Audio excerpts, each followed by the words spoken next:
I opened my front door expecting birds, quiet, maybe the smell of sawdust from my studio out back. Instead, I got diesel fumes and a wall of steel. A full-size semi-truck was parked straight across my driveway like it owned the entrance to my life. Engine idling, air brakes hissing, and a bright red banner zip-tied across the trailer that read, "Pay your dues or lose access." For a second, I just stood there barefoot on my porch, coffee cooling in my hand, thinking, this has to be a prank. Then the driver climbed down from the cab like he was stepping onto a stage, took a long drag from a cigarette, and smiled at me the way people smile when they think you're trapped. "Morning," he said. "Truck stays until you pay what you owe." And right then, with my driveway blocked, my workshop blocked, my deliveries stuck, and my stomach doing that slow, sinking drop, I realized something. Whoever sent him didn't just want money. They wanted control, and they picked the wrong person to try it on. My name's not Ava Thompson, not anymore. Call me Rowan Blake. I build custom furniture for a living, the kind made from reclaimed wood and stubborn patience, the kind people order when they're tired of disposable everything. My home and studio sit on the edge of a suburb outside Charleston, South Carolina, in a patch of land that somehow survived the developers. It's not fancy. It's mine. Wildflower beds I refuse to tame, a crooked mailbox my grandfather built, a winding gravel drive that curves through a line of oaks like it's guiding you to a secret. And it's intentionally not part of the nearby HOA community. When I bought this place, I made it painfully clear. No dues, no committees, no architectural review, no strangers telling me my porch swing needs to be approved. I'm not anti-neighbor.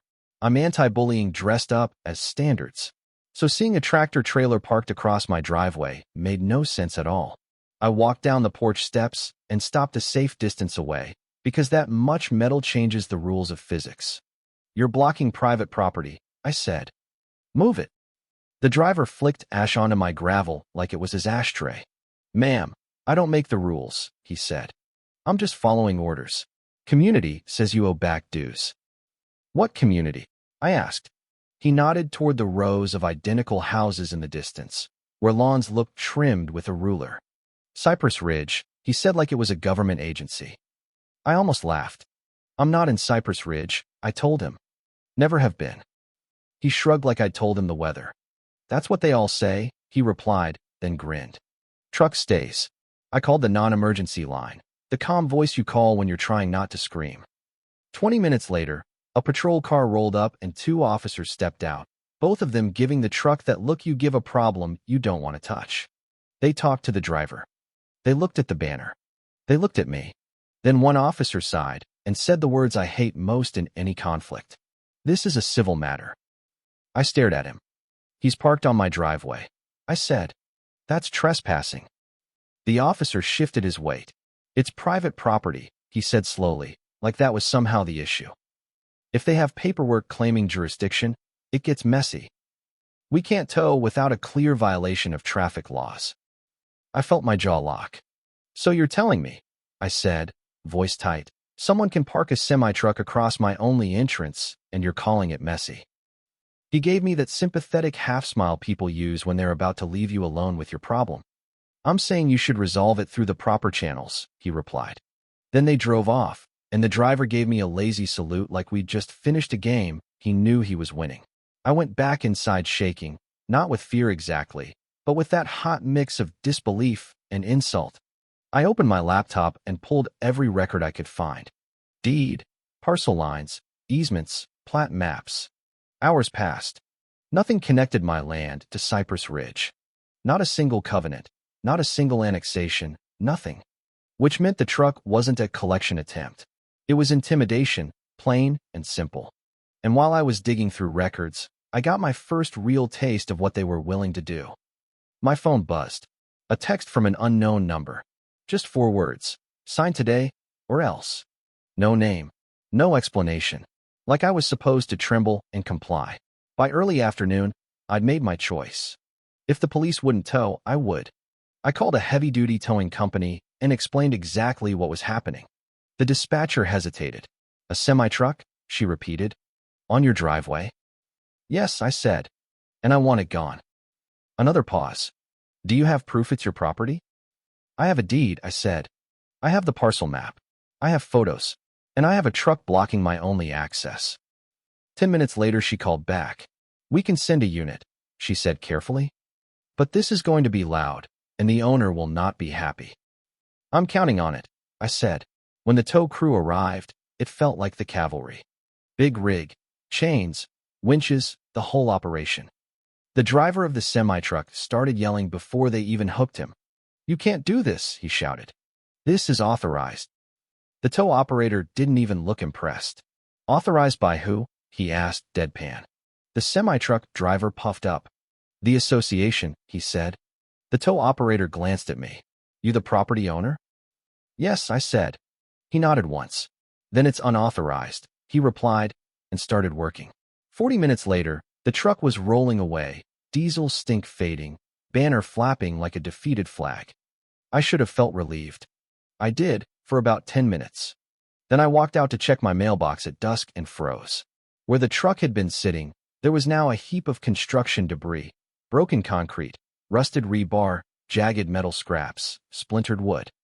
At the top, a note in thick marker. This is just the beginning. I stood there staring, and something in me went still. This wasn't a misunderstanding. This was someone trying to break me down, step by step, by making my life too inconvenient to live. The next morning it got worse. Overnight the pile had doubled, like someone had dumped a second load just to prove they could. And mixed into the debris, I saw something that made my stomach turn. Sawdust. Splinters. The kind that looked familiar because they were. Someone had taken one of my unfinished pieces from my studio, a coffee table I'd been building for a client, busted it apart, and tossed the remains into the rubble like a message. I felt rage flare so sharp it almost made me lightheaded.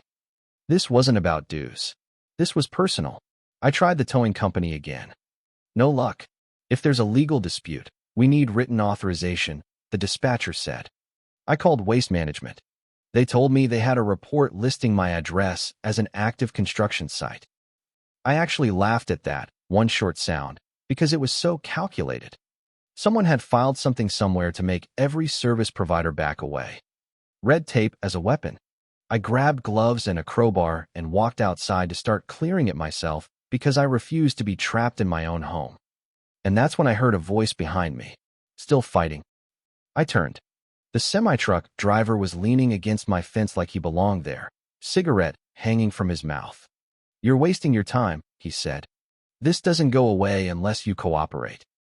My hands tightened around the crowbar. Get off my property, I said. He chuckled. You keep pushing, he replied. This gets ugly. Then he walked off, boots crunching on gravel, like he'd just delivered friendly advice. That was the moment I stopped thinking like an artist and started thinking like a strategist. I called my attorney, Maris Delgado, a sharp woman who doesn't scare easily. I told her everything. The truck, the cops, the tow, the debris, the stolen furniture, the threats. She went quiet for a second, then said, Rowan, this is coordinated. Someone is trying to force you into submission. I don't want to just survive this, I said. I want it to stop. Then we document and we escalate legally, she replied, steady as a metronome. Photos, videos, timestamps, all of it. And we find out who's behind the HOA pressure. So I installed cameras. Motion activated, night vision, cloud backups. The kind that turned bullying into evidence. That night, my cameras caught movement at 2:58 a.m. A shadow figure dragging something heavy to the pile, then slipping away into the dark like a habit. I sent the clip to Maris. She forwarded it to the county investigator she trusted. And in the morning, 2 men in reflective vests showed up with clipboards and fake authority shining off them.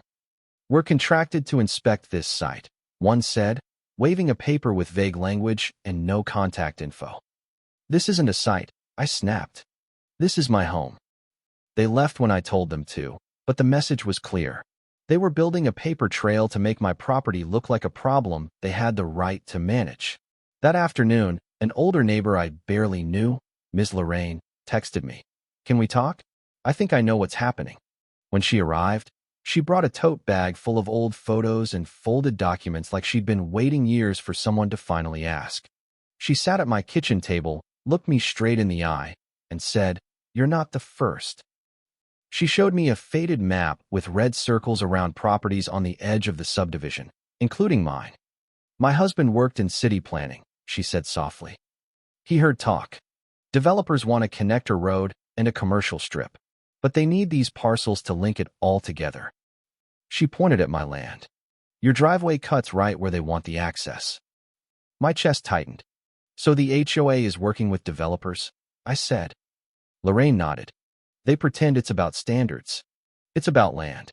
Right on schedule, the next escalation hit. A black SUV pulled up at my gate the following day, and a man in a suit stepped out like he'd rehearsed it in a mirror. Ms. Blake, he called smoothly. I'm Carter Wynn, representing community interests. We can resolve this quickly if you sign the agreement and join the association. I didn't invite him closer. You dumped junk on my driveway and stole from my studio, I said. Get off my property. Carter's smile didn't move, but his eyes sharpened. Refusal has consequences, he said quietly. You're disrupting harmony. This isn't harmony, I replied. This is extortion with landscaping language. He stepped closer anyway, lowering his voice. Sign, pay dues, or you'll find living here very difficult. Then one of my cleanup crew workers shouted from the debris pile, Ma'am, there's wiring under here. I walked over and saw it. Thin cable threaded into the ground under the rubble like someone had planted it intentionally. Carter stood behind me, calm as a shark.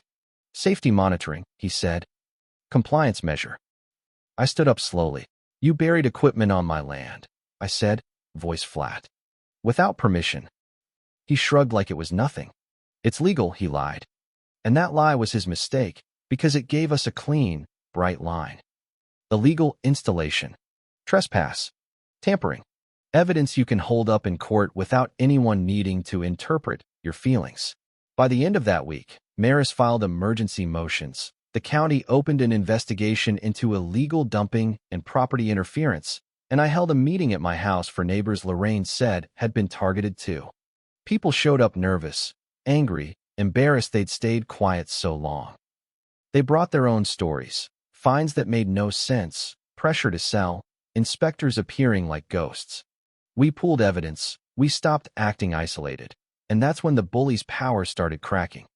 Because intimidation thrives in silence. It dies in daylight. Now here's the part that people will argue about, and I want you to, because it matters. When the HOA parked that semi-truck across my driveway, they assumed I'd do what most people do, sigh, pay, comply, move on. They weren't counting on someone who documents everything, calls their bluff, and refuses to be exhausted into surrender. But they also weren't counting on neighbors finally admitting they'd watched this happen to others and said nothing until it reached their doorstep. So here's my question. In a system like that, who's more guilty, the people running the scheme or the community that benefits from it until it gets ugly? And if you've ever seen someone get targeted by an HOA, a neighborhood bully, a local power group, and you stayed quiet, do you think that makes you complicit? Or just human? Drop your take in the comments. I want the messy opinions, not the polite ones. And if you've got your own HOA horror story, tell it. The small ones, the ridiculous ones, the ones that still make your blood pressure spike. Like the video if you've ever been underestimated. Subscribe if you want more stories where control freaks finally meet consequences. And remember, sometimes the only way to win isn't louder anger. It's evidence, patience, and the moment they cross a line they can't uncross.